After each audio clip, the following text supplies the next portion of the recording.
All right. Hello, everybody. Welcome to episode number 452 of the actually, sorry, 451 of the Restoring Rapport podcast. This is a podcast for young believers who are pursuing the goal of marriage and family and trying to get married as young as possible in a healthy way. According to God's design, my name is Seth Hensley. I come on the show twice a week, every week on Thursday and Sunday to discuss not only the benefits of getting married young, but I try to equip you and encourage you in your pursuit of those goals.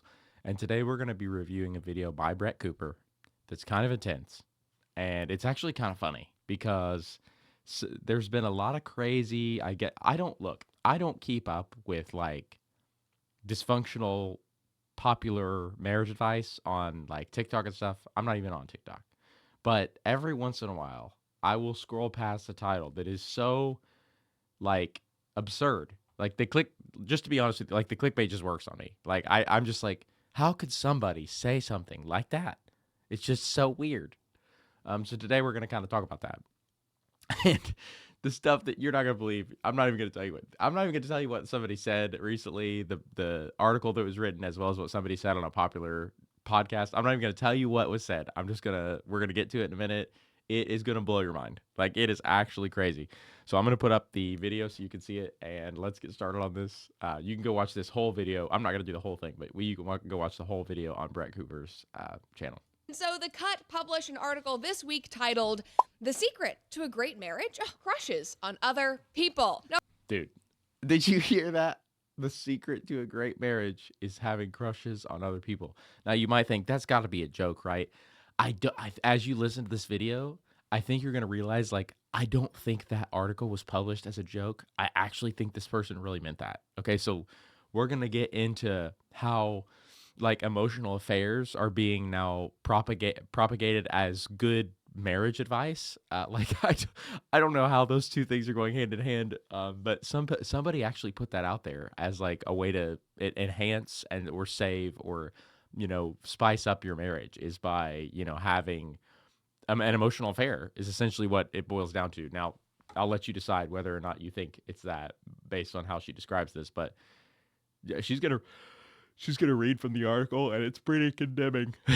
it's, it's. I mean, I just laugh because I just think it's funny. But first of all, I'm like, this is not the time in our culture to release this article because, like, have you people learned nothing from the secret wives of Mormon wives sleeping around with other people, opening up your marriage, crushes on, I mean, not just the secret wives of Mormon wives, Lindy West, what we talked about a couple of weeks ago, her husband's other wife. It is a mess, and nobody's happy. Anyway, sorry, had to move. I tried to watch that show with my wife like a couple years ago when it came out. The first, I guess, whenever the first season came out or whatever. I can't remember how many seasons there are or anything, but I tried to watch the first season with her because she wanted to laugh, so she was laughing so hard, and I was just like, I don't know. I don't find dysfunction.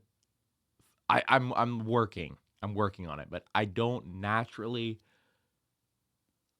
find like dysfunction funny. I usually am disturbed. So for me to be able to watch a show like that actually took some serious grit. I couldn't even because I found myself just getting angry as I was watching it because of what was being done, and like seemingly nobody realized that it was a bad thing or a terrible idea. So I was like, I don't know. I think I ended up quitting like halfway through the season because pretty much what it is it's a bunch of these Mormon wives who are, I mean, in my opinion, just have such severe relational problems that their life is in shambles because of it, and they don't make the connection that their life is in shambles because of A, B, or C decision that was made. Like that's the part that bothers me. Like they're like sleeping with one another's partner, and they don't realize that their marriages are falling apart and their life is miserable because of that. Like they don't make the connection, and I'm like, th- this is what happens when you throw out you know Christian morality in favor of some other morality. This is what you get. Like it just doesn't work. It just doesn't work at all. So I quit. I couldn't make it through it. I just like I made it probably like I don't know 3 episodes in or something, and I was just like I'm done. I couldn't watch anymore because it was so crazy what was being done in the show. But yeah, anyway, moving on. Moving on from that, you might see this article. You might think, okay, Brett, this is some clicky headline. They do this all the time. You might think That's what I maybe the thought. author is talking about the fact that, humans will always notice the attractiveness of other humans. Maybe they are talking about, finding a celebrity attractive, celebrity crushes, whatever it is. No. No, it is none of those things. It is having crushes on real people in your real life, like your coworkers, while you are married. Okay. So did you hear something that this was snuck in there for like 5 seconds? Celebrity crushes. Let's talk about it. Okay. I don't think that is a good idea. I think that's actually kind of like, now it's not exactly an emotional affair because you don't know these people personally. And it's not like you're trying to spend more time with them or trying to, impress them or trying to find alone time with them to bond with them or anything like that. Um, it's not like premeditated because you're never going to meet these people. But what it is doing is saying that you're sexually attracted to somebody that's not your spouse, which I think is weird. I mean, and it's socially accepted because it's under that label, celebrity crush. But I don't care if it's a celebrity or not. I don't care if you're ever going to meet this person or not.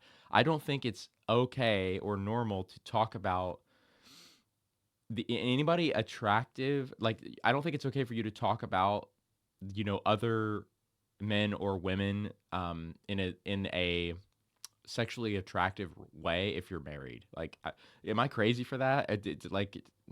Maybe it's not like a. I don't know. I just feel like it damages your marriage. It does not, like, for me. It's like, okay, if it's not doing anything good for your marriage, why would you do it? So the whole celebrity crush thing, I'm like, that's not doing anything good for your marriage. So why would you do it? Why would you talk about it? Why would you like exchange celebrity crushes with your friends or your buddies or even your partner? It's like this is only destroying connection. This is not damaging connection. This is fueling comparison. Comparison is the thief of joy. When you tell your partner something that you find attractive that's not her or him, then there's immediately going to be that comparison there of like, oh, I don't look like that. Do you not find me attractive? Like, it just undermines everything that you've been working to build for years. And I'm just like, I don't think it's conducive to a better marriage. I think it actually makes it harder to have a better marriage. And so, like, why would you do it? That's just my take on it. Now, maybe maybe I'm way off base. Let me know what your thoughts on celebrity crushes are through the YouTube comments. But personally, I'm just like, it definitely has no like scriptural backing. There's no like scriptural reason you could do celebrity. Listen, I don't think, because again, let's just follow the golden rule here. Treat other people the way we want to be treated. Would I want my wife talking about a man, doesn't matter if he's a celebrity or not, in a way where she's talking about how she thinks he's attractive in A, B, or C way, either physically or whatever? I don't think, particularly on the romantic or sexual front, I don't think that's a good idea.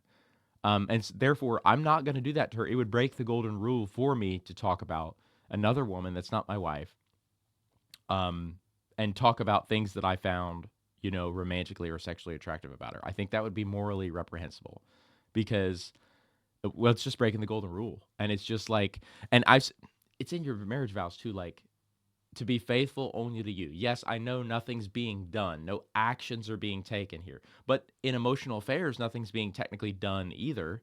It's just the precursor to things being done. And beyond that, it's definitely not making your spouse's life easier. Like, I don't, maybe just speaking from my own marriage, I would not want to hear Lainey talk about other men, um, like talk about things she found attractive about them. I would not want to hear that. I think that like that would not make me feel better at all. That would just make me feel kind of like I was being compared, or not even not even that she was comparing me. It's just like I would do that to myself because I want to be attractive for my wife, right? So if I want to be attractive for my wife and she's saying that these things are attractive about other people, I don't know. It just kind of makes it more difficult for my internal, things going on in my head, if that makes sense. So like, I don't know. I just don't think celebrity crushes are generally a good idea. My wife and I don't do them. We don't talk about them like that. We don't. If actually, we don't talk about anybody things that we find attractive about the opposite sex sexually in any way at all ever. I don't think that's helpful to your marriage. And so yeah, I'm not denying that other attractive people in the world other than my wife exist. That's not what I'm saying. I'm just saying I don't know that it's a good habit for your marriage to go around talking about that, talking about other people other than your spouse that you find attractive to your friends or your partner. I don't think either scenario is helpful. Because just personally, I have a rule. Like, I'm not going to say anything to my friends about my marriage or about what I find attractive that I wouldn't also say to Lainey. And I'm clearly not going to talk to Lainey about, another woman being attractive. I don't think she would like that. Like, am I crazy, guys? Or is that just something weird that we do in the world today that doesn't make any sense? It doesn't make much sense to me. In fact, it's kind of detrimental, I think. Let me know what your thoughts are on celebrity crushes. YouTube comments. Pause the video and give me your thoughts there, or just send the podcast a personalized voice message on the Facebook or Instagram Restoring Rapport page to make this a conversation. But like I honestly personally just that weirds me out. I don't think that's a good idea. Just listen. So the author, who is a married woman with children, said this. She said, "At my last job, I had a crush on a coworker named Phil, whose name has been changed so as not to embarrass him, or more importantly, myself. Honey, you are already embarrassing yourself by writing this article." Phil looks like a swarthier Jake Gyllenhaal, and the first time he spoke to me, I remember being genuinely confused as to how this person had ended up in print media, since he was too attractive to know what the phrase nutgraph meant. I did not and do not know Phil well. By the time we stopped working together, we had exchanged maybe 40 words in total, the vast majority of which were about Steely Dan. My husband, to whom I have been married to for almost 10 years, heard about him every once in a while. Occasionally, when I got home from work, he'd ask if my office crush was in that day. Once, I was putting Oh on some my lip gosh, tint and dude, mascara before a Zoom meeting, and he asked if it was because Phil was on the call. He wasn't, but I would be lying if I said I didn't spend an extra few seconds on my hair on days when I knew he was going to be in the office. I'm sorry. Okay, tell me that's not an emotional affair. Tell me that's guys, like seriously, that's not even the celebrity crush thing. That's just straight up admitting that you are fostering and cultivating and nurturing romantic and sexual feelings for somebody that's not your partner. I just think that's cheating. Like, I mean, tell me if I'm missing something here, but like I think, and I know everybody's, I don't know. I can't get on board with this kind of behavior. And I'm not like trying to slam anybody here. It's not my marriage. It's not happening in my marriage, so I don't know why I would be worried about it. But I'm just imagining how I would feel if this were to happen to me or if I were to let this sort of happen in my own marriage and go and participate in this kind of behavior. That would destroy my wife. I mean, that would destroy her. That would not make her feel better at all. I mean, this is literally textbook emotional affair, wanting to spend more time with somebody. By the way, most affairs, I think it's like 80%. They're mostly not online things. Most of them start at work. Like, most of them start because you're spending a lot of time with these people. Like, time spent is a huge thing. You're spending a lot of time with these people at work. And so there's that level of camaraderie and bonding that's possible there. And if you don't have boundaries up, that can advance very quickly into the romantic and sexual front without being kept in check. And so this is why work affairs are so dangerous. And this is why most affairs start at work. Actually, I'm going to Google that really quick. Um, let's see here. Percentage of affairs that start at work. Dude, Google auto-filled it for me. But yeah, it was almost exactly what I said. I mean, well, this is the AI overview, so whatever. My brother famously does not trust these. He thinks these are liars, and they not liars, but they make mistakes because the AI software is still like young and developing. So it's not like it just makes mistakes when it's collecting its sources. But this says 85%, as high as 85%. Of affairs start at work. And what is the reason for that? Just think about that for a second. What's the reason for that? The reason is, of course, the fact that you're spending all this time with these people. And no wonder there's that bonding and that camaraderie possible because you're around these people, sadly, sometimes depending on your job, even more than your family. So think about that. Think about how sad that is too. Like if we create a world where you're around your women coworkers more than your own wife, like gosh, that to me is just so sad. I mean, even if there's no emotional affair that ever develops, that's just sad. Like, who matters more here, your wife or just some random coworker? Not to make them seem unimportant. And coworkers are very important. I'm just saying, like, your wife is your primary calling to service. Like, you're supposed to serve her more than anybody else in the world, take care of her more than anybody else in the world. So I'm just like, I don't know. That stat really not only does that stat blow my mind, but just also like the amount of time. Really, what this is, the reason it's an affair that starts at work is because um, all the time that you're spending there, and all the problems that you're solving together, and all the things that you're doing together, all the stories that happen together. You have that shared history. And I just think you need to have more of that with your wife than anybody else. So just maybe it takes drastic action, like getting a different job or something. Like I'm serious, and I'm not joking when I say that. Like honestly, if you're spending more time with people that don't matter as much as your wife, like get a different job, man. I'm not even kidding. Um, dang. I mean, obviously, don't leave your family destitute or anything. Don't. But like, I'm just saying, like maybe I just my marriage philosophy, guys, is really just I want to be spending as much time as I can with Lainey. Like I really do. And so and our children too. Like I just think they're awesome. Like really, really awesome. So yeah. All right, this is so weird. Like, I don't know what kind of weird live marriage you are part of. Like, this is openly admitting to emotionally cheating on Yes. your spouse. This is Yes, I not when agree. you lean into it and Yeah. write an entire article about it and joke about it with your husband. No, this is when you make the choice with yourself to respect your marriage, to use your moral compass, which I hope that you have. This woman might not. We'll get into that. But to know that you need to shut that thought down out of the respect and love you have for your husband and the commitment, more importantly, that you have made Yeah. to each other. It's 100% when, true. love him or hate him, you should adopt the Pence policy. Now, if you don't know this, Mike Pence has a rule that he does not dine alone with a woman who is not his wife. He will not attend events with alcohol without his wife. Maybe some of the women we're going to be talking about today, the other women in this article, should try that. This author continues. Because again, remember guys, this is apparently the key to lasting love. So listen up. She writes, the whole point of having a crush is that it causes a little frisson of nervous energy, one that tends to dissipate when you are in a long-term relationship. Okay, there has to be another way to spice things up. Have you heard of date night? Have you heard of doing something a little fun and fancy for your husband? Okay, this she's 100% correct here. She's 100%. That is not if this is being presented, if crushes at work are being presented as something to keep your marriage spicy, that I think that's not only an emotional affair, but like there are other ways to keep your marriage like fresh and new and exciting. Like there are all kinds of things you could do. Like starting with yeah, like she said, the shared time. Like you've got to be spending time together. So like if you're not doing enough of that, if you're spending more time with Phil or whatever, like you can expect things to not be great because like the grass is green where you water it. Like the grass is 100% green where you water it. So if you're not putting in the work to your marriage, and this is the thing, guys, people are like, the honeymoon phase goes away. I'm like, does the honeymoon phase go away? Or do you just put more work into your relationship when you're experiencing the honeymoon phase? And then when you quit doing that, you stop experiencing the honeymoon phase. I mean, that's what I know there's some brain chemistry involved in this, but like if you're I don't know, like I just feel like if you're I know that when you put work into something it gets better. I know for a fact. Like and so if you never stop putting work into your marriage, like it's never going to stop getting better. So like why would you ever stop? It's just either a laziness thing to me or you find that you have the grass is greener, going on and you feel like you're missing out on something or I don't know. I just feel like usually, in my opinion, the honeymoon goes away when you stop watering the grass of your marriage. That's what I think. Usually. Now I know there are always exceptions and stuff, but yeah, that's just what I think so far.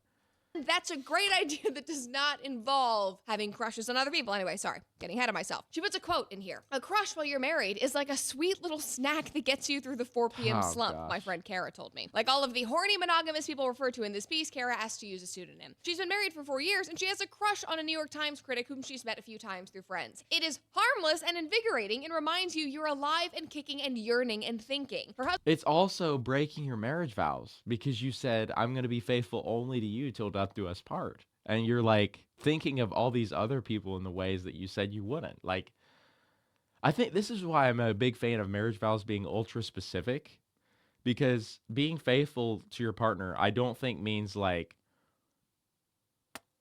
only like physically being loyal to them. Like it actually means like not entertaining thoughts of other women. Like that like you're called to not do that. Now I know nobody's perfect, but I'm saying you should not even like as a man, I don't think you should be fantasizing or thinking about other people in any kind of sexual or romantic way. Because that would break your marriage vows. You said you would be faithful only to this woman. Faithfulness and fidelity is not only a physical act. It's an emotional act. It's a something that you do with your words, and it's something that you do with your thoughts. Okay, um, in my opinion. Now, I know that, and this is why I would be even in favor of even making marriage vows more specific than they are, because like define faithfulness. You need to be able to define. Like I would be like, this is why I like that you can do your own marriage vows now, in addition to traditional vows, because the traditional vows are beautiful. But I think if you add a little bit more specific details in there, um, and I like that it's socially implied what faithfulness means, but I just don't want people to be able to get out, like escape the net of their conscience with stuff like this and be like, well, I'm not actually sleeping with this person. So because of that, I can think of them however I want, or I can say whatever I want about them, or I can spend time with them and cross emotional boundaries as much as I want, as long as we're not physically doing anything. That is, your marriage is already in trouble at that point if you're doing that, in my opinion, because you're the loyalty you have with your partner, the thing that you're supposed to do with her and no one else, has now been shared with somebody that's outside of the marriage. So you now no longer have that. That's not special. That's not unique to the marriage anymore. And it's now something that you're clearly saying you're willing to do with somebody who's not in your marriage. And so I just feel like maybe it's good to define faithfulness a little bit more in marriage vows, but yeah. Husband doesn't mind, as is the case in my relationship, and it serves as fodder for in-couple jokes. It's harmless and invigorating. So thinking about being attracted to, fantasizing, that's what having a crush is, fantasizing about somebody who is other than your husband, that's harmless? No, actually, that's very harmful to you and him and your relationship. Again, there has got to be another way to get you through Yeah, the 4 100%. p.m. slump. How you know that you are still invigorated and yearning and thinking is by going on a date with your husband.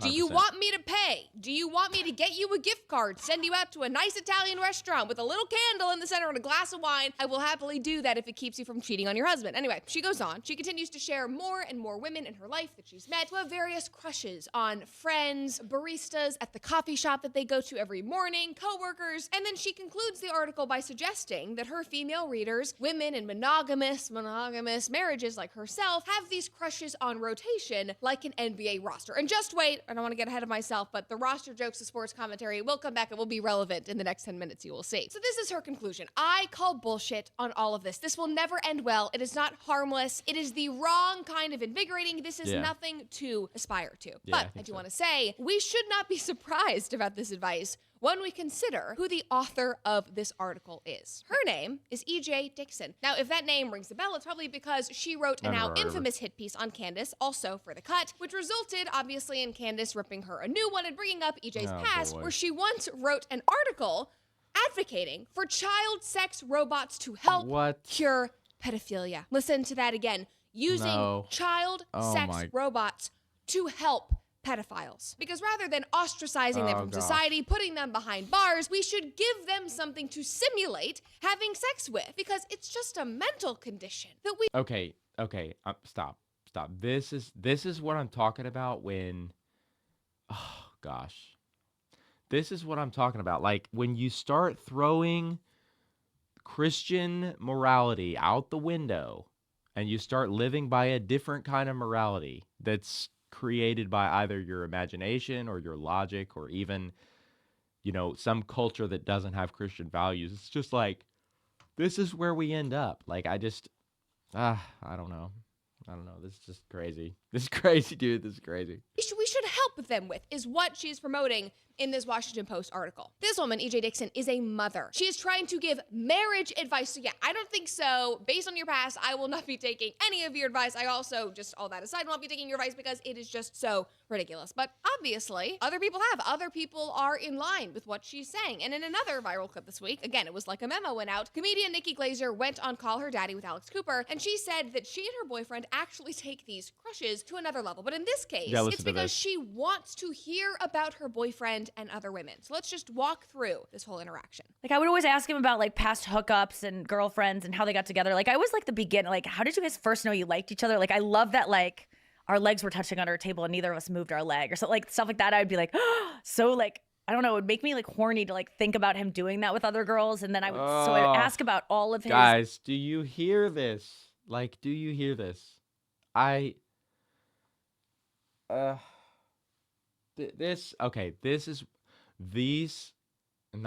not slamming people here. I'm not trying to slam people, but I'm trying to to highlight the fact that these people clearly don't think that sexuality is something that you should uniquely share with your partner. Clearly.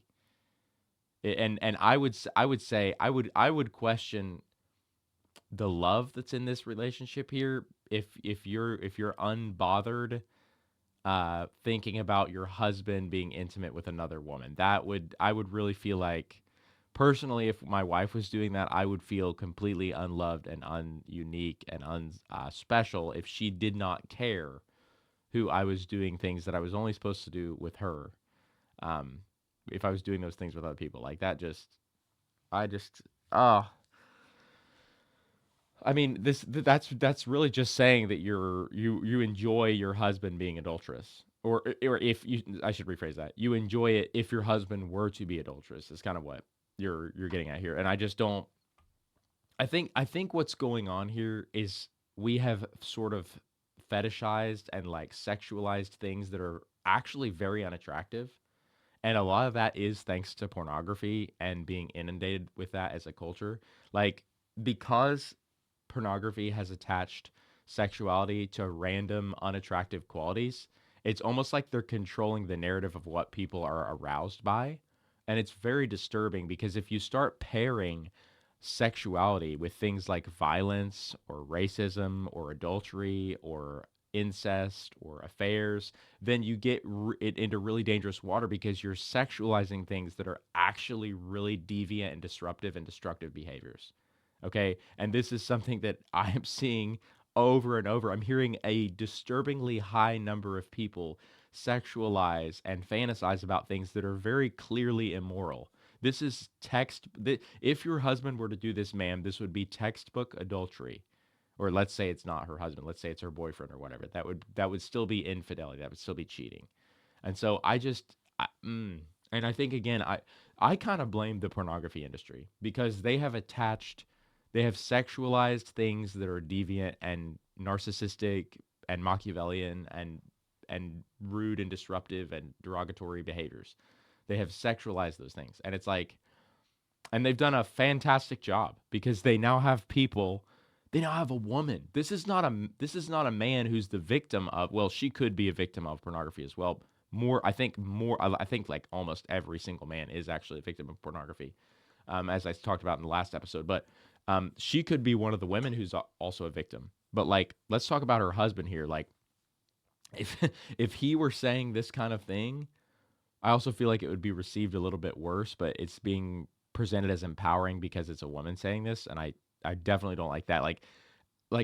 This is it doesn't matter what kind of behavior you sexualize. If you sexualize terrible things, it doesn't matter if a man or a woman is saying it's attractive. It's still wrong. Okay. Um, so yeah, I don't, that blows my mind, honestly. Um, and I'm not like saying something bad about this woman because she could be a victim of this this pornography saturated world, which she probably is. I'm just being honest. Like, if you are finding adultery and infidelity and fornication and like incest and like all these, like, and especially like violent behavior, sexual, I 100% think that is like been your brain has been conditioned to do that by pornography because those aren't things to naturally be drawn to. Like, it's not natural. Think about it. It's not natural to find it attractive to watch a man cheat on his wife. It's not natural to find that attractive. It's not natural to watch a violent behavior on screen and be sexually aroused by that. That's not natural. It's not natural to watch a child be assaulted on camera and be sexually aroused by that. That's not natural. So if you're aroused, I'm not like slamming people here, but I'm just saying if those things are um, arousing to you, then perhaps your brain has been damaged by the content you're consuming. That's what I'm positing to you today. Like, because those things are not sexually attractive in any way whatsoever. And I'm disturbed by stuff like this. Like, this is where I can no longer laugh. This is we've crossed the point that I can just no longer laugh. I'm no longer amused by this. Like, cuz this is actually really really destructive, if that makes sense. Um And again, I'm not trying to like slam anybody here. Guys, I'm just trying to persuade you. I'm trying to have the better argument here. Think about a world, young men and women, where men or women have attached sexual arousal to violence, adultery, infidelity, incest, rape, anything like that. Think about a world where we have attached sexual arousal to that. Is that a good world? Is that a good world where people are aroused by those behaviors or the emulation, the simulation of those behaviors, even if it's not real? Like, let's pretend we have two people on camera pretending and to be in this situation of incest or infidelity or assault or anything like that, or violence or infidelity, anything. And if we're being aroused by that, the simulation of those things, is that a good world? What do you think people are going to start doing in their own real sexual lives if they're finding that arousing? Like, just stop and think about that for a second. Like, it's very dangerous. It's very dangerous. So I'm just like, I really have a problem with with the, for lack of a better word, education that pornography is giving young people. It's really disturbing. It's really disturbing. And I'm not saying it's the young people's fault because they're being presented with images that produce like a 200% dopamine spike in their brain. But I'm just saying when you throw what God designed to be sexually attractive out the window and you start if you start changing your brain and your neuroplasticity to be aroused by things that are very, very, very unattractive, you are in a really dangerous place. Like, you're in a really dangerous place because now you're getting pleasure from the destruction of another person's life or relationships. And that is textbook. I don't know what I'm not a psychologist, so I don't know what personality disorder that would be, but I think it would be Machiavellianism, like getting satisfaction by deceiving or harming other people and not caring about them. Maybe that no narcissism is. I don't know which one it is because I'm not a psychologist, but you could ask them like which one that would be. But I know for a fact that that would not be a good character trait to have. Okay, so yeah. Anyway, just a little episode today for you guys to talk about like to make you laugh, yes, but also try to sober you up in the sense of like there's some there's some dangerous stuff happening. Like, so you got to be, I don't know, just be aware of what pairing sexuality to deviant behaviors can do to your brain. Be aware of that. Also, be aware of how joking about things like celebrity crushes and emotional affairs at work can actually really damage your marriage and make your partner feel less than and make your partner feel like she's being measured and compared against other women and this is the same thing for guys. Like, if you're a woman doing this, I mean, your husband's definitely not going to like it either. I mean, I wouldn't, speaking for myself. I don't know about other husbands, but personally I would hate that. So, and if we're going to follow the golden rule as Jesus followers, as Christ followers, um, you should be trying to make your spouse's life easier and not harder here. And so just take that into consideration here, as well as all the the other like billion verses out there about um, adultery and staying faithful and having faithfulness as a virtue instead of freedom or sexual experimentation or self discovery or doing what you want. Like, those aren't marital virtues. The Christian marital virtues are faithfulness, fidelity, staying loyal to your partner, forsaking all others, being faithful only to your partner. And so, yeah, I think what that practically looks like is, yeah, not talking about other men or women that are outside of your marriage as attractive. I'm not saying like everybody's perfect here. I'm not saying that like I'm not talking about what you think. Like, sometimes you would think something. Like, you could see somebody and think they were attractive. But my wife says this all the time. She would be hurt if I were to run around talking to my friends and her about other women that I don't think that's a good idea. Let me know what you think in the YouTube comments for sure. Maybe I'm just missing the mark on something, but personally, that's just not. I'm not interested in that. So, thank you guys for listening today. Let me know what your thoughts were about this episode through the YouTube comments, as well as sending this podcast a personalized audio voice message. Would love to hear from you. You can check out the full video by Brett Cooper in the show notes of this podcast episode if you're interested. God bless you. Your marriage challenge today, I keep forgetting to do that. Your marriage challenge this week is going to be take a walk with your partner because the weather is getting nice. That's your marriage challenge. If you have kids, put them in a stroller, take a walk. I know it's hard, but like just do something, take a walk, go outside with your partner. That's your marriage challenge. So thank you so much for listening today. God bless you guys, and I will talk to you guys next time.